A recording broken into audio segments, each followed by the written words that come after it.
Have you ever wondered where the problems in the world today would exist if we had deeper connection to ourselves, others, and the environment and acted from that place? Welcome to the Conscious Action Podcast with your host, Brian Berneman, who believes that connection is the key to taking conscious action as individuals and creating a better world. We are here to raise awareness and inspire meaningful action by sharing stories, knowledge, and conversations with thought leaders and change makers. From sustainability to well-being and everything related to conscious living, our mission is to empower you to be the change that you want to see in the world. Welcome everyone to a new episode of the Conscious Action Podcast. I am Brian Berneman, your host, and I have the pleasure to be joined all the way from North Carolina in the US by Addison Ames. Thank you so much, Addison, for taking the time to be here with us and for having another conversation with me. So for everybody that is watching or listening to us, can you share a little bit about you? Sure. Well, first of all, thank you, Brian, for having me on your show. Yes, I am located in America. I'm from America originally. I'm in Chapel Hill, North Carolina. And I have a number of customers in Australia. So I'm always kind of looking to see what's going on in Australia and New Zealand, which I definitely have a heart for. I love that area of the world and listened to your podcast and thought you were awesome. So I love your podcast, and I encourage your listeners to listen to all of your shows because they're good. And I like you very much. So thanks for having me on. To introduce myself, my name is Addison Ames. My website, addisonAmes.com, has a lot of stuff about me. What I do now is I call myself an awakened speaker, teacher, and writer. I've got 3 books that I'm working on that should be delivered in sequence starting later this year, which I'll talk about those in a second, but I'll kind of give you a sense of my journey and kind of what got me here. Does that sound good, Brian? Yes, perfect. Okay. So I'm American. I was born in Illinois, but really grew up in Atlanta, Georgia in the South, kind of the Bible Belt. I grew up in a fundamentalist Christian home, so I had that kind of upbringing. And I even went to a Christian high school and a Christian college and studied music education. And, so let's say spirituality was always on my mind throughout my entire journey, really. A lot of people who end up doing this work have always thought they were kind of unique in some way, some kind of weirdness or speciality to them. I would say I definitely always felt that. Earlier in my life, it was kind of like the Christianity God concept was part of my upbringing, which I totally respect. I respect everyone's worldview, everyone's system of understanding themselves and the world around them. And so I explored that, knew the Bible inside out. In fact, my first job out of college was as a minister of music at a Church of God church in Atlanta, Georgia. And so I did church work. That was my first job.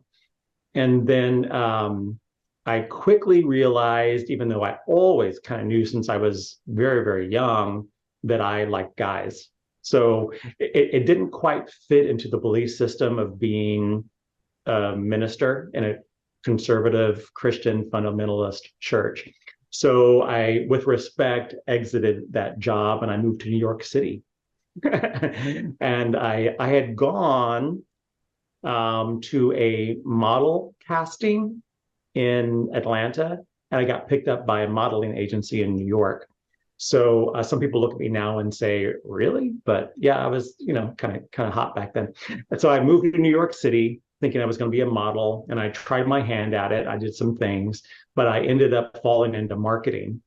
And so I did corporate marketing for a long time. And I moved kind of let's say my life away from any kind of spirituality focus, but yet I was always very, you could say kind of new agey or lovey in my concepts. I'm a big heart connector. I think like you are too, Brian. I work in and through love. I really cared about people, uplifting people, encouraging people. Even in marketing, I was always seen as kind of like an enlightened kind of guy, but not really working in the spiritual aspect in any way, shape, or form. But as I kind of moved through life in New York City, which I was there for a number of years, I was traveling to Europe. It was kind of like a big deal kind of marketing job that I had. It was a lot of fun. I really moved away from spirituality as a focus to really kind of developing my worldview, working in different business cultures, sometimes in very large organizations, multi-billion dollar multinational companies.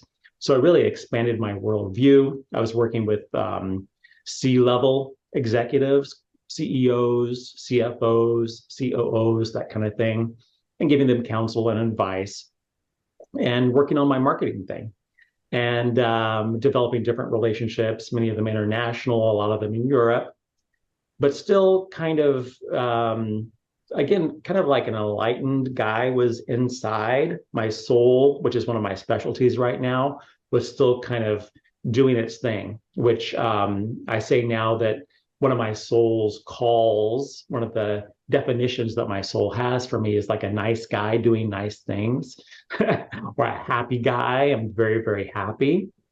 And so, working in, let's say, New York and other big markets, and then San Francisco to follow, not everybody doing that role is a really happy person. A lot of people are pretty angry and tense. I think you've been in New York too, right? Yes, yes. And You I know how it can is. definitely say that was my experience being there. And I was in New York doing marketing as well. So I know that. Yeah, people are pretty intense. I was laughing today. It's like you eat you eat breakfast and lunch at your desk pretty much, and then you work till 7, and then you go out with clients afterwards, and you end up really working from 7 a.m. to like 9 p.m. and then going to bed tired, getting up early tired, and doing the whole thing over and over again. So a person can develop some pretty bad habits living that way and can really exhaust you. But I did that lifestyle for quite some time.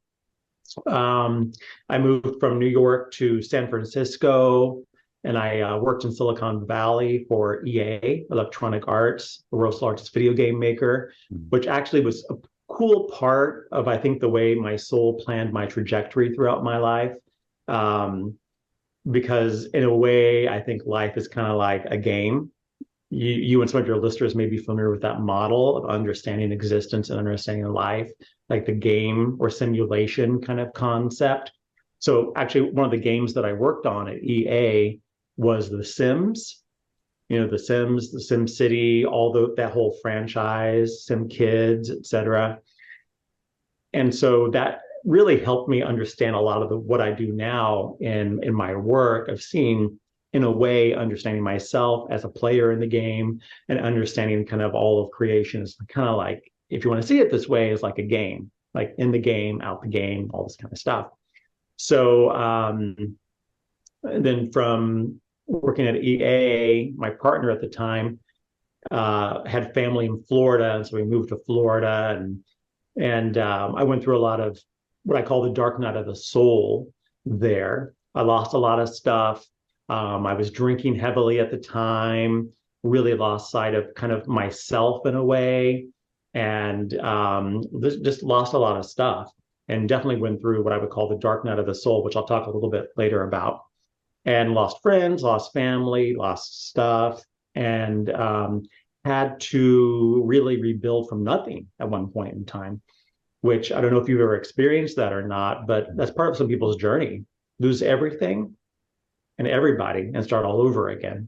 At one point in time, that was really me. Like I had nothing, I had no supporters, zero, and had a hit rock bottom kind of thing. And that's part of my soul journey, not everybody's, and then had to kind of rebuild. And then I had kind of like Eckhart Tolle. You guys may know Eckhart. I compare myself to him a little bit with respect to him, of course. Had a spiritual awakening. For me, it was like a series of spiritual awakening events, and really like everything changed, which many of you watching this are familiar with that kind of concept. So everything changed. So I ended up leaving. I was working for a private equity firm or venture capital firm in Florida, left there and started my own business, which I'm still doing now. It's changed quite a bit, but and working with my guides, started my own kind of spiritual enterprise, my own spiritual business doing spiritual work. And so I'm kind of most known for being a channel. And many of you and your listeners and viewers know channeling. I was pretty well known for channeling Metatron and also a group called the Guides. I started off channeling the Guides and then channeling Metatron. And so you could say my first foray into the spiritual world was as a channel. And all this happened after like I'd say really deep personal work, difficult personal work. Again, moving from zero to having, let's say, some stuff and building and building and building to where I am now. And even between now and then, I've gone through loss and gain, loss and gain, loss and gain. And that's just the way my soul worked. Losing, gaining, losing, gaining, losing, gaining. And so I started channeling, did some shows, did some podcasts, and built a pretty big business. And then have kind of like reset my business now and moved away from channeling and really focused on kind of like being me. Sometimes I say, instead of doing other people, which channeling, the whole day, I would, channel with clients and do shows all day, 5 or 6 days a week. And so at the end of the day, I would look in the mirror and go, who are you? Who am I? Because I'm channeling either the Guides or Metatron for 6 or 7 hours of the day, and I'm really kind of not there. Channelers bring the entity in and they kind of step back. So it was really hard on me. And so I finally kind of ended my soul contract with Metatron and working with him. And then my soul said, okay, now it's time to do something different and really be you. So I refocused my work, even have a new website. I had another kind of business associated with channeling. I have my new website, AddisonAmes.com, where I do a bunch of new stuff. So even since I've been doing the spiritual work, there's been kind of loss and gain and change and movement. And I lived in Sedona for about a year, which was a really great experience. If your listeners or viewers are familiar with Sedona, Arizona, it's a pretty cool, highly energetic spot. And so now where I am on my journey, which will continue, I think I got a long way to go. I'm kind of known now for being like the soul guy doing soul work. And so now I do soul work, soul timelines, and I can talk in more detail about these in a few minutes. I'm just going to give you the overall trajectory, and then you can ask questions if you'd like, Brian.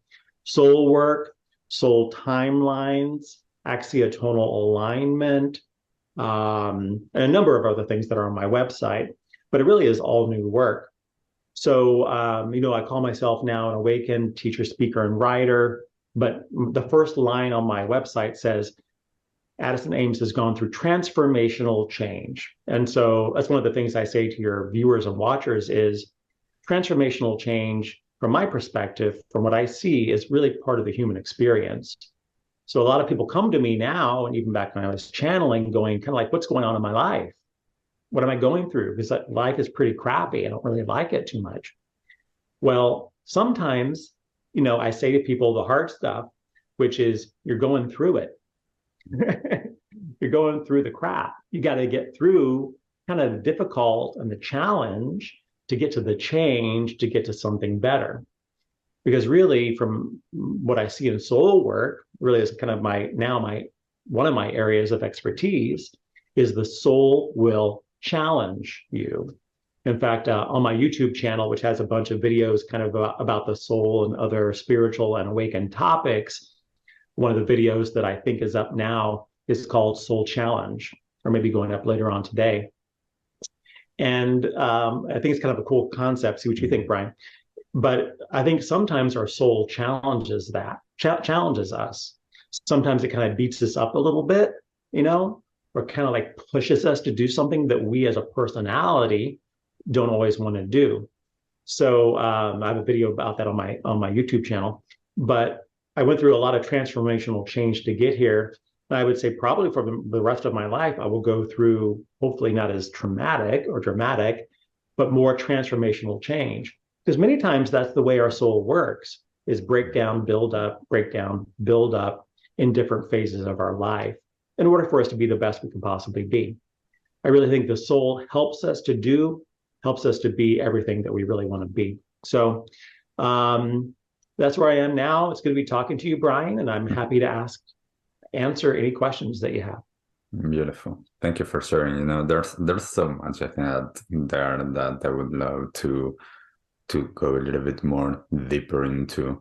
And as you're sharing, one of the things is, first, I see a lot of like parallels in terms of my experience living in the US in the same areas as Yeah. you were saying, and as you were saying, working in marketing in New York and what that is like, and then being able to change and transform and to have that openness to do that. One of the things that I often talk about with a lot of my students and the people that I work with is, yes, some people need to go, as you were sharing, that rock bottom. Some people need to, because that's on part of their path. But that's not necessarily how things need to go to actually make a transformation.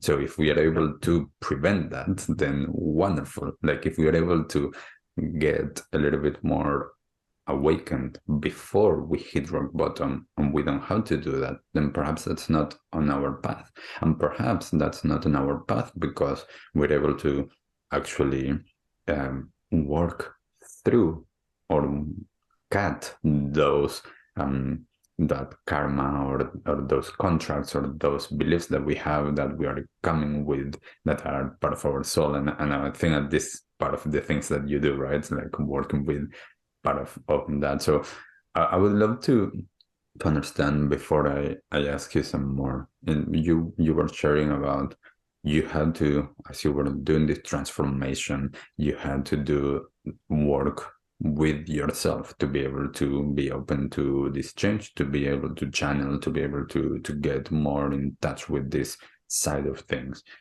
What was that for you? It was really hell. I mean, to be really honest and transparent, a lot of the transformational change that I went through was really born from just horrible situations. I mean, to be really honest. And I think, I'll go back, I'll tell you more about it because people love to hear about these kinds of things, is that I think my soul and my guides really had me go through it so that when I work with people, I really get it. I understand what they're going through. Because as I'm sure you realize this as a teacher and with your students, when your students kind of like say, you get me, there's something in your frequency, something in your field that goes, yeah, I trust Brian because he understands what I'm going through. It's not just surface, yeah, whatever, but it's almost like your frequency is rounded out by all of these experiences. In a way, what I might call, or what you might call, loss and gain and everything in between, they're all little frequencies that you can pick up along the way. In fact, I think the soul, kind of what the soul does is it comes into our life and looks to collect experiences, frequencies, and information about life. In a way, I think soul is like a definition device, a guide, and also kind of like a collection device. I think that's one of the reasons why we live, is to go out and collect, experiences, information. So I think in this idea of like a rounded out soul, like maybe somebody like that's a really well-rounded guy, is that I had to go through, let's say, extremes, because I had some really rich times, flying on private jets with CEOs. I did that, not everybody does that. And then I was literally homeless for a short period of time with nothing but the clothes on my back and no money, nothing. So big extremes, big loss, big wins, very respected internationally. You could say globally, and then completely rejected internationally, globally. So, if you look at your frequency, like a waveform, like that, if you study waveforms, my waveform is pretty big, pretty wide. So, in that, and I hope this answers your question, if not, let me know, is really bad loss. I had a nice BMW, then I lost it. I had nice places to live, then I lost it. And so, what I see in people's trajectory generally, and this does speak to what you said, is not everybody has a dark night of the soul. Not everyone has to hit a rock bottom, whatever that is. But if you think of yourself as your life as an overall frequency field or waveform, is sometimes the soul wants to get like some definition. It wants to get some differentiation so that it can like live in a real well-rounded kind of way. Now, some people, really lucky people, don't have to go through extreme loss, but many times there's breakdown. Like I work with people who go through divorces, they lose their kids. And generally what that is a platform to rebuild. You may have experienced that. When I work with people, not everybody has to experience extreme loss. Some people, the waveform is not as wide, but it just depends on what the soul is. The way I see it, the soul comes into, let's say, this life, kind of knowing what it wants to do. There is, let's say, choice, and I'm big on choice. I always tell people you choose. Everything you do is a choice. Be really aware, cognizant that everything is your conscious action, like your show, and your conscious choice. But the soul really drives, from what I see. The soul really says, let's go do this, let's do this, let's do this. So when I work with people, you may see this with people, and I see them going through it, I kind of listen to their soul. I kind of sonically connect with their soul. And sometimes their soul says, leave me alone. I'm trying to do this. It's almost like they're doing hard work, because the world is made up of all kinds of people trying to do all kinds of different things. So does that answer your question? Yeah, yes, and also I would love to know for you specifically, as you're going through that, did you do anything specifically, like any practices, or did all of this just happen as you are going, in a sense, up? Yeah. So are you talking about the awakening process specific? Okay. So the awakening process, really fascinating. So, so I would say my awakening process was working through some really dark stuff. So I was even kind of dogged by some, like, let's say, dark beings who were kind of like attacking in a way. And I would say I call them teachers now. Everything is perspective, because they really pushed me through a lot of fear, a lot of pain. And I mean it, through understanding the darkness by being daunted really by some dark entities, kind of attacking entities. And really what kind of pushed me into the next phase was I really cried out for change in my life. And actually I called archangels in, is kind of what I knew at that point in time. And so I called archangels in, and I really think that they probably were my guides, actually, in truth. And they kind of brought me to a whole new level of understanding. So that took a while just for me to kind of get clear on what was happening and get to a higher frequency, if you want to call it that. And then I started reading new things. Eckhart Tolle was one of the big things for me at that point in time. I tried Reiki, and Reiki was a huge help. So I was working with a really wonderful Reiki master, and she and I ended up being good friends, and we worked together hardcore for probably about 6 to 8 months. And I would see her once or twice a week for 6 to 8 months. And that was hugely helpful for me. So much so that I ended up studying Reiki, and I'm a Reiki grandmaster now. I don't really practice Reiki, but it really is a very supportive modality. And I encourage people to explore it if that appeals to them. So I'd say Reiki was super helpful. My guides brought in other guides, spirit guides, to help guide me through, and new people into my life to help guide me through. And, I even started chanting.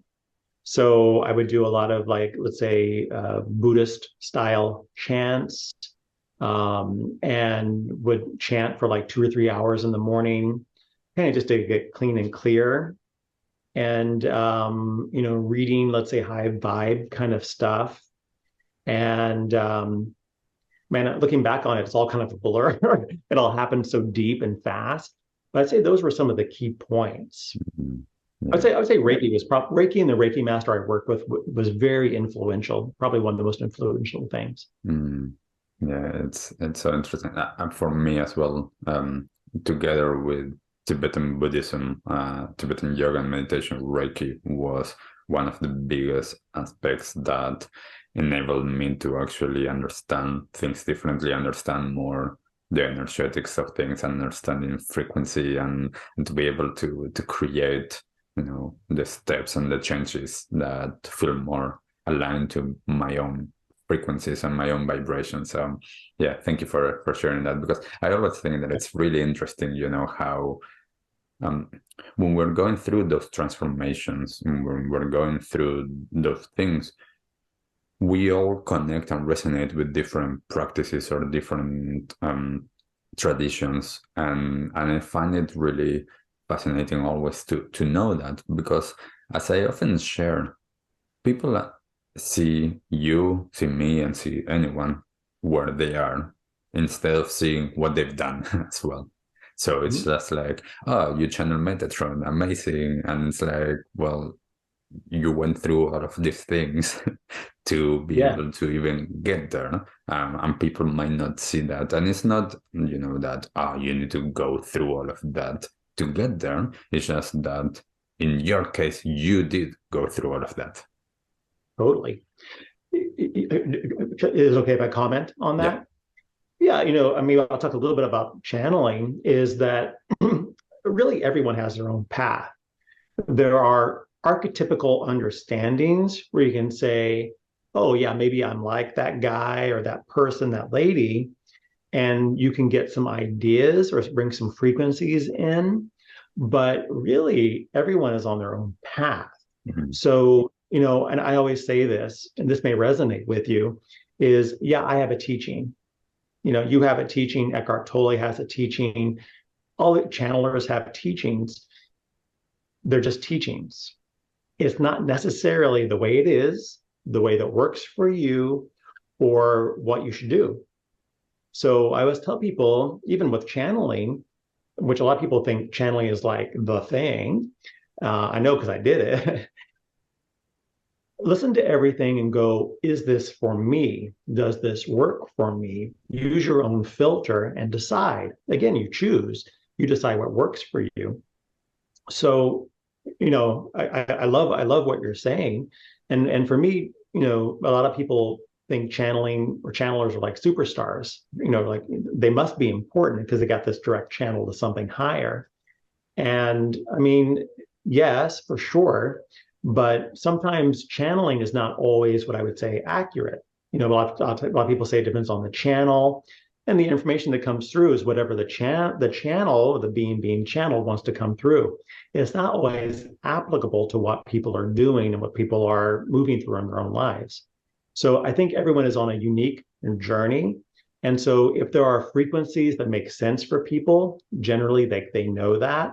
So some people say follow your heart. I say follow your soul. Mm, yes, yes, yes. And this is one of the reasons why I think that I really resonated with the Buddhist teachings, because the way that I was introduced to it, it wasn't dogmatic, it wasn't even religious, it was just a way of understanding life. And it was a way of understanding as well that when the teachings were brought in our lifetime with this Buddha that we have, um, he brought what it is called like the 84,000 different teachings, which are, different ways that everybody could connect. And it's not that you need to do all of them, it's which one is the key that is going to connect and open the door for you. And with that, for me was, this is, so as you're saying, this is all about what resonates. This is about how do I connect? And it's like, yes, this one rings true at this moment, so I will follow this one. This one, there's something there, like there's something, that I'm a little bit curious about, or I'm not sure. Okay, like I'll explore it, but with a little bit of hesitancy. And I think that this, for a lot of people, as you're saying, whether it is connecting or following your heart or your soul, as you're saying, it is about that resonance, and it's about understanding what actually is there, that there's some curiosity or some feeling to go in that direction. And, interesting, as you're saying, I always really like the story. There's this person or this being that was always with Buddha. His name was Ananda. And he was the one that was there to, as his attendant. And he was on all of the Buddha's teachings. He was always in his energy. Yet until he stopped and actually put into practice everything, he didn't reach enlightenment. And even though he's been, for 40 years with Buddha and listened to everything, and I find that really interesting in terms of what you just shared about channeling, that, with that, you're channeling someone else, but what about you? Yeah. And this, I think that it's the interesting thing about where you are and what you shared about your path, that it's like, who am I? And, so I'm really curious on this. And if you'd like to comment on anything that I just said, please do so. But I'm really curious in the work that you're doing now. And as we talked previously, if you'd like to share something or to do a demonstration and use me as a guinea pig, like, feel free to do that. But yes, I'm throwing it back to you. Sure, for sure. Yeah, all good. So for me, I would say a key, if not the most key, teaching, understanding point in my life experience is don't give it away and be completely me. Like, people may be familiar with like the I am teaching. And so in this kind of like understanding of it, which there's different ways to see that, just like everything, it's like, I am. I don't give it away. I am me. I'm fully me. I don't give away my life. I don't give away my breath. I don't give away my existence, not 1 minute of it. And so I talk with a lot of people about freedom, choice. Some people know sovereignty. I think you're familiar with that. And many of your listeners and viewers are probably familiar with it. It's basically I am. You could say sovereignty equals I am in a way. And so, moving through channeling, which was a wonderful experience, and literally there was like many days, man, I would literally be done after a full day of talking to people, and I would like lay there and go, just zero out. Just like, who am I? What am I? Because yeah, it's great work. It's wonderful work. It helps a lot of people, cool information, cool beings. But and I feel for channelers actually, having done it, is you really give away a lot of yourself, a lot of your life to another being, or, collective of beings, as some of them are.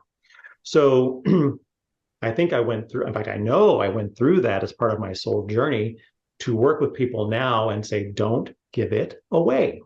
It's your life, your soul experience. I can get emotional talking about it, because it really matters. This is your life. I talk a lot about what I call soul destinations. It's kind of a cool word, a fun word for what people talk about, like lives. This whole concept of the soul lives, the soul lives, the soul lives. People talk about past lives. The way I see it is the soul lives and drops in to what I call soul destinations, or lives, life experiences. And so for me, like as Addison Ames in this life, this is my life. This is my one life as Addison Ames. This is my story. And so my focus, trust me, focus, there's the emotion, is on telling my story. So the reason why I feel so much emotion is because I lived through losing and giving it all away in different ways. You could say to corporate world, to traveling, give away your job. People give their lives to their job all the time. I'm sure you know people like that. Even people who do spiritual work. I would say don't, unless your soul really wants you to, don't give your life away to your job. My guide that I work with now encourages me, do personal time, do stuff that makes me happy. Because a well-rounded person who says, I am me, And I do these things. I have interests, hobbies, people. Don't give your life away to your mate, really. I mean, that's a sovereignty teaching, is even in a relationship, I'm me. You do you, I do me. We don't kill each other. We don't we don't massacre each other, these kinds of things.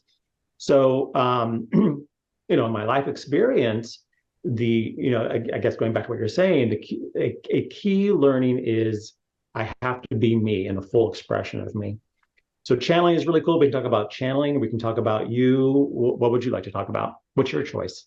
I would love to have a little of a taste of some of the things that you do with people now about working with their soul. Okay. So for you, I'll give you a choice. And I do this with some people sometimes. Would you like to choose soul work, like knowing your soul as you and some of the key things that you've got to do still in your life? I call it like soul trajectory or soul timelines. And I'll give you a little overview of timelines is the way I see the way the soul works and your life experience is your soul comes into life as you and gives you guidelines for your life. But yet you, Brian, you got to live your life. You got to go out there and do stuff. And you choose. You choose to have this conversation. You choose to do this podcast and all the other stuff that you choose. All those experiences are, let's say, consumed by the soul. Your soul draws in all those experiences really as frequency and thought. Your soul thinks. That may be something kind of cool for you and your audience to think about. My soul thinks. It really does. It's like its own being.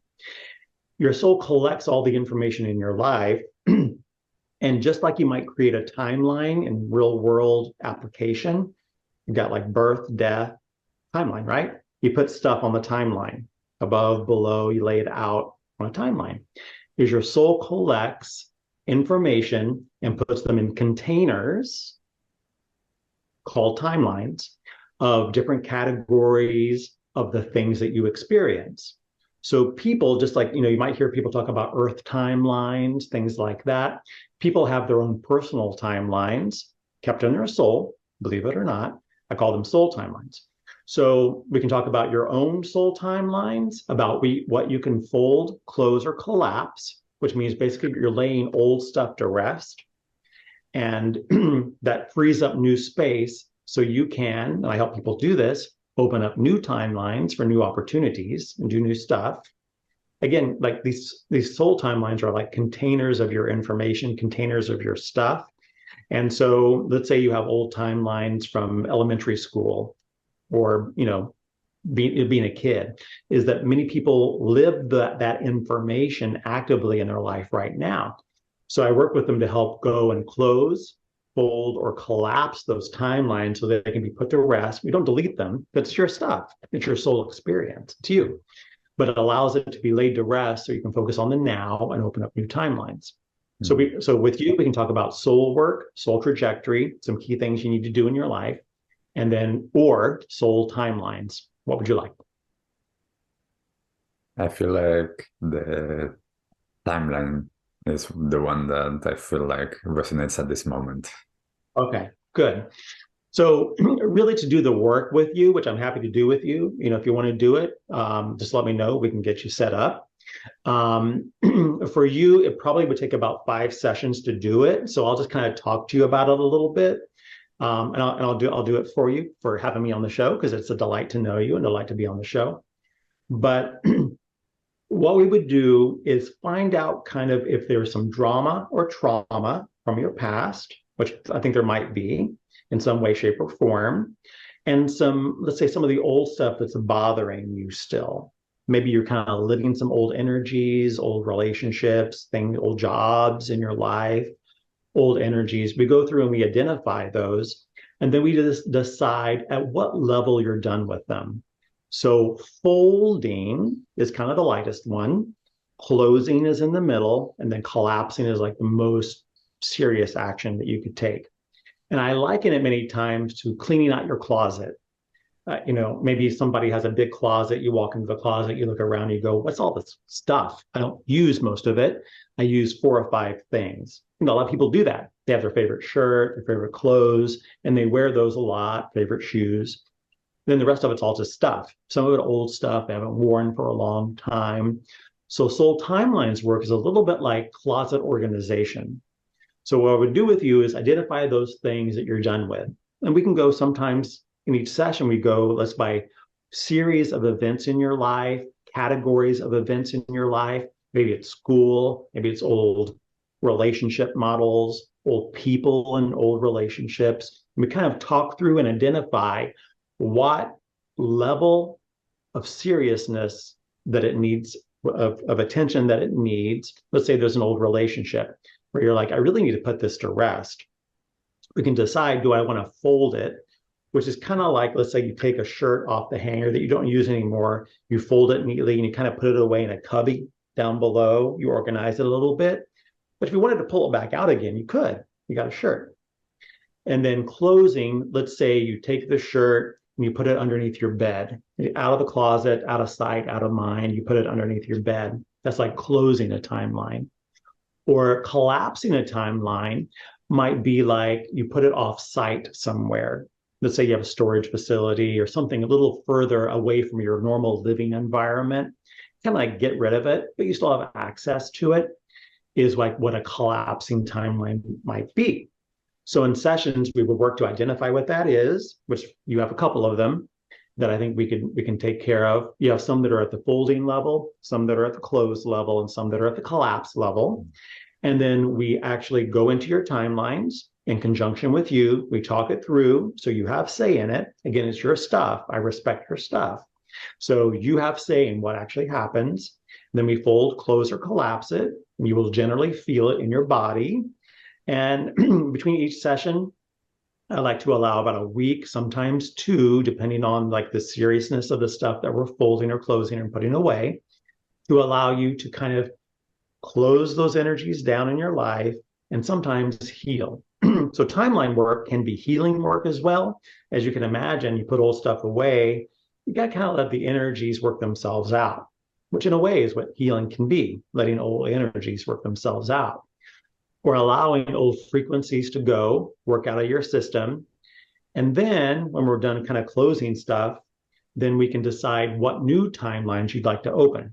Let's say you have a new business idea you want to do some new spiritual teachings. Maybe you want to recreate yourself in some way. You want a broader audience. Is we can say, okay, let's open up a new timeline. Let's say spiritual teachings or spiritual teacher. And we can decide how you can, in your own life, start to build. So you've put the old stuff away. Great. You've unlocked more energy, which also is a key point of what happens in soul timeline work, because all that old stuff eats your energy away. So you can focus on now, and then you can open up these new timelines, which are like containers, and you can decide what you want to start putting in these new containers to help you build like a new bench or new, let's say, breadth of understanding or new frequency set, so you can be stronger and more focused on what you'd like to build. So overall, for you, you've got some old stuff you can put away, free up some new energies, focus on now, decide what you want to build. We can open up some new timelines, which are generally associated with numbers. So I'll just throw out some numbers, not my timeline numbers, not your timeline numbers. Let's say we open up a new timeline that for you might be 3333. And so what you can do, this is kind of cool, I do this in my own life, is when you're doing new work associated with the new stuff you want to build, you can say, okay, I open up, this is really cool, I open up timeline 3333, go, or it is so. And then your soul's going to say, okay, we're in timeline 3333, what do you want to do? And you can start to do stuff that helps build whatever it is you're trying to do, and then say, okay, I put it all on timeline 3333. Then when you're done, you can say, okay, close, and I go to another timeline. And sometimes you can say what timeline you want to go to, or you can just say, soul, okay, I'm done with this timeline. Just go to whatever timeline I need to go to now. That's different. Sometimes just by changing what room you're in, you can change timelines, or by change of focus. So you could go away from a work thing, go back to a relationship thing, call a friend or whatever, and you're automatically going to shift timelines. So does that give you a good sense? Yes, does that interest you? What do you think? Yes, that sounds great, and I think that as well for many that are listening like this, this is a wonderful way to understand how to shift and how to work with what came before and opening to the new. So yeah, for everybody that is listening as well, if you're resonating with what Addison has been sharing, check it out. And go to the website and check how you can also work with Addison. Thank you. Yeah, and for all your listeners and watchers, a special conscious action discount code is conscious 35, conscious 35. And any of your listeners or watchers can get 35% off of any of my regular appointments, including soul timelines. So that's conscious 35, and that gives you 35% off. And Brian, for you, I'll set you up complimentary. But it's cool stuff. A lot of people that are kind of locked in the old or in old cycles is because they're playing old energies over and over again. They're in old timelines that they can't get out of. So sometimes with the client, we can identify that and say, okay, you're stuck in this cycle of the old. Let's close some timelines, get it off your mind, and get you refocused on the now. And sometimes getting stable is the best thing to do before opening up new stuff. So it just depends on the client need. Sometimes we don't open up new timelines. Sometimes it's like all closing the old stuff, folding or collapsing, and getting a person stable so that then they can decide what they want to do. Beautiful. And thank you so much for offering as well this discount for everyone. And I will put it on the show notes so that everybody can see it as well and has easier access to it. I'm aware of our time, and I could talk to you for hours and hours and hours. But I would love to, if you can share some last few things in terms of your books, because you shared last time, and I thought it's so wonderful, the trilogy, if you are calling it a trilogy, I'm just putting that word myself, but how they're building on each other. So if you could share a little bit about your books, their names, and how they're building on each other. Oh, I'd love to. Yeah, thanks for asking. So, I wouldn't really call them a trilogy, like in the classical definition, they really aren't. But let's say they're a thought process and development. So the first book is kind of a good baseline. The second book builds kind of on the idea of the first one, and the third one does the same. So it's kind of like an advancing of an idea or a thread. And there's other books in the works too. I've got a number of them I'm working on. I'm pretty excited about. The first book is called Knowing. We are the knowing of ourselves. And you can see the book covers, the book art, and some excerpts on my website.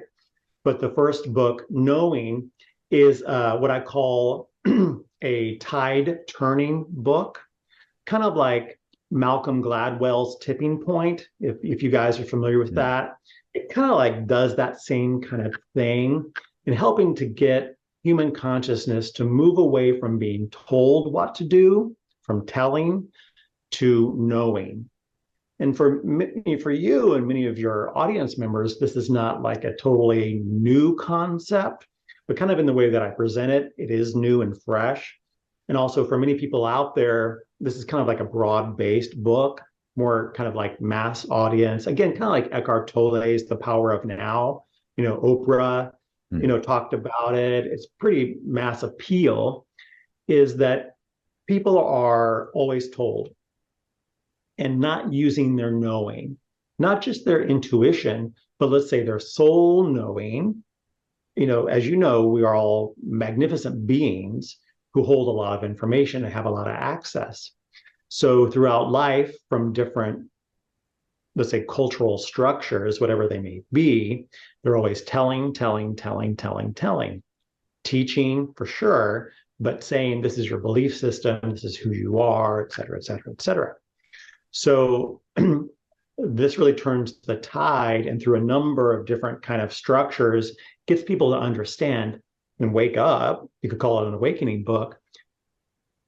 I didn't realize I was kind of being told so much all of my life. And it helps people to go, yes, I know beyond just intuition, but let's say at the soul knowledge level, and begin to awaken to the fact of I know and I can choose what I want to do. So instead of being told what to do, I know and I can choose what I want to do. So it gets people out of the trap of, let's say, being forced to do something that they're not.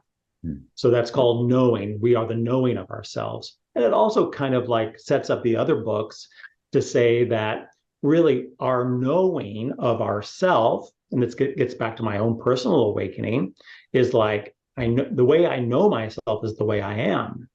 So if everyone is telling you what you know, school, religion, whatever it may be, and you're not doing your own knowing, they're actually forming who you are. So we are the knowing of ourselves is one of the lines from like the opening of the book, is that whatever we know is us and forms us. We are the knowing of ourselves.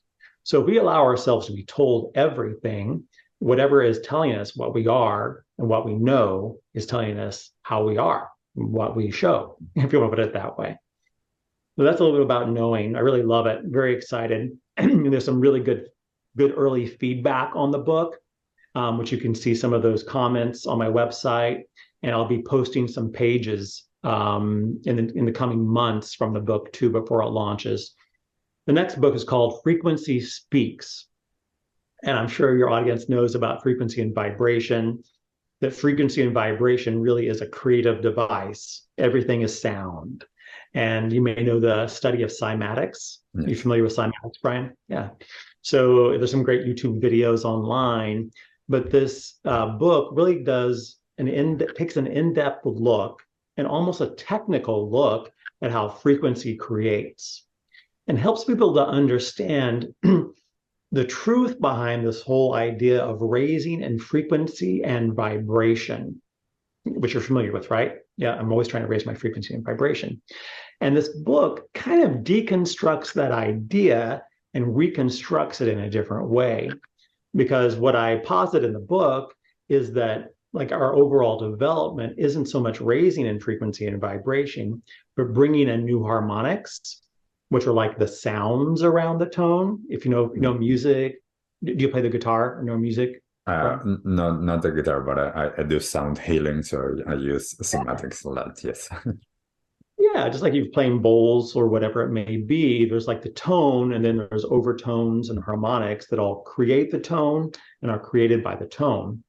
So what I say in the book is really our frequency is us, just like cymatics.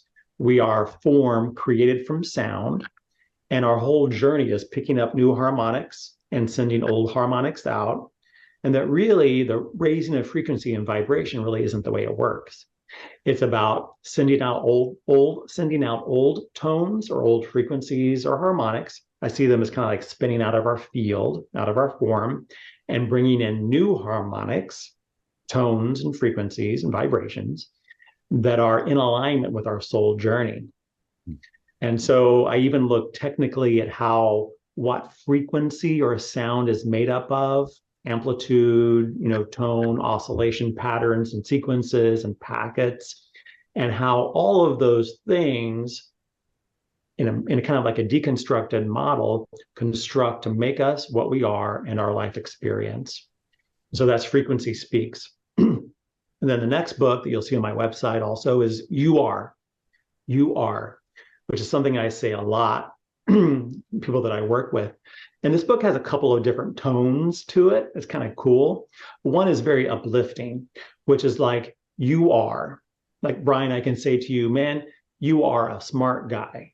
You are an awesome spiritual teacher. You are a great healer. You're a nice guy. You are, fill in the blank. And so this book kind of looks at that and says, are we telling people what they are when they know already what they are? Because you can tell me I'm whatever, and I can say that's great, but I know who I am, and certainly the feedback is welcome. So I go through this kind of exercise with people, and then I tell them, instead of telling people what you think they are, just say to them, you are. And people who don't get it are going to say, I am what? What are you telling me? But the whole idea is I'm not going to define you.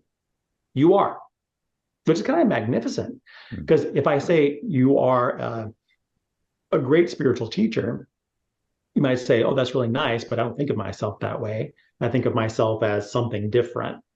So in a way, me telling you, like in the first book, knowing can create you and may send you kind of off your path a little bit. So you are is like, I won't define you. And so that's a part of that book, but it goes on to talk about kind of taking that idea and saying thought creates. So again, building on the other books, frequency comes from somewhere.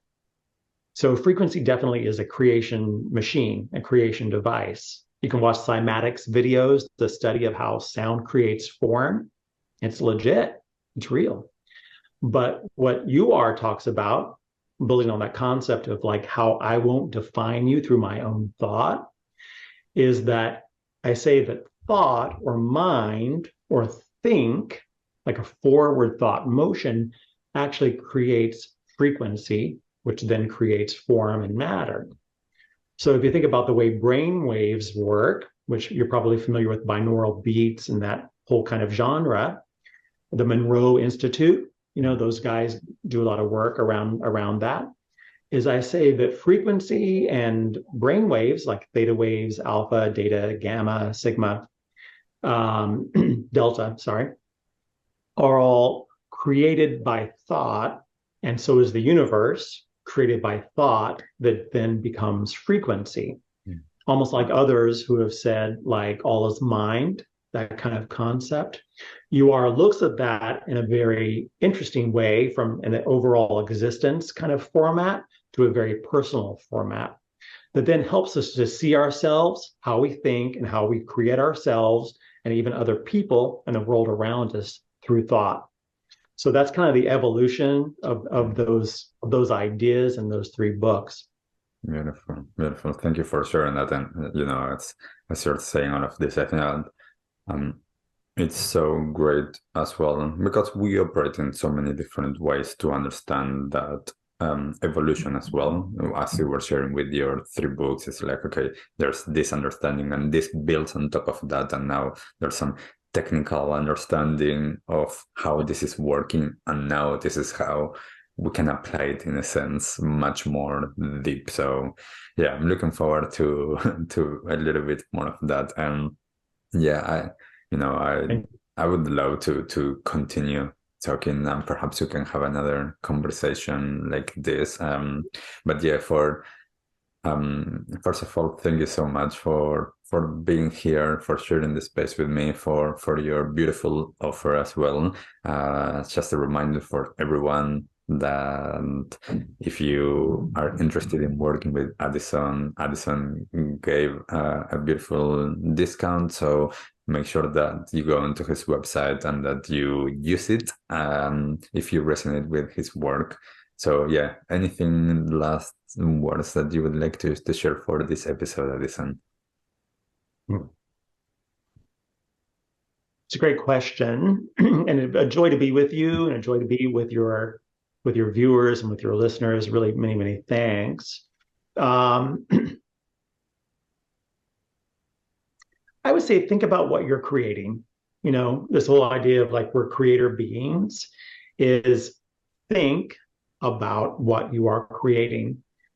Many people say Earth is very loud.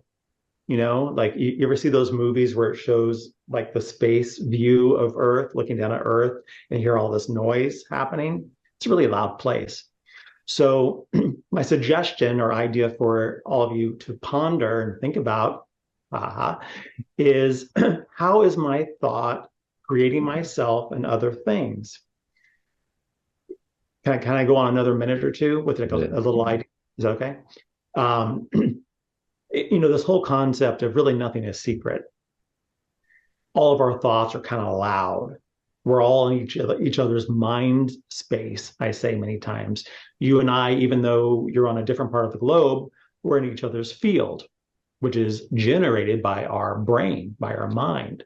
Our mind, our brain, is an electromagnetic device that creates positive and negative ions, that creates our shield and our field. Our field is generated by our mind, an electromagnetic device. So we're in each other's fields. We're literally in each other's mind. We're in each other's thought. So I encourage people, think about this. Think about what is my thought saying about myself, others, and the world around me? Because really nothing is secret. Everyone can know your thoughts through your field. Just like you meet someone, you go, I don't know if I like that guy. That comes from that whole, you're getting their thought. You know their thought through their field, through their form. So I encourage people to think about this and think about, what am I thinking about myself? Because we're definitely creating ourselves. If you think crappy things about yourself, you're kind of creating a crappy self. And watch your thoughts about the world around you and others. Because really, yes, everything is frequency as the kind of the technical device that creates, but it is our thought that generates our frequency. And so it's our thought that generates. So I leave that as kind of a final thought. Think about how you think about yourself, the world around you, and other people. And just, it's up to you what you do with it. But if there's things you go, I don't know if I like the way I think about X, Y, Z, whatever it may be, then talk to your soul and see if you can change your thought. Beautiful. Thank you for sharing that, and just something for everyone to think about. So definitely, thank you so much, Addison, for being here and for sharing everything that you have been sharing, and your energy as well. And so for everyone listening, let us know anything that resonated with you, anything that you'd like to comment, just share it, whatever it is that you are listening or watching this episode, so that we can continue that conversation with you. And we'll see you all in the next episode. Bye. Thank you. What did you like the most about this episode? Take a moment to think about what change you can make in your life today. Share your conscious action on social media using #ConsciousAction and tagging @ConsciousActionNZ, so we can celebrate your impact on the world and create a ripple effect. One easy action we would love for you to take right now is to share, like, and subscribe to this podcast. This will help us get these messages out into the world and inspire more people to take conscious action in their own lives, contributing to the better world we hope for.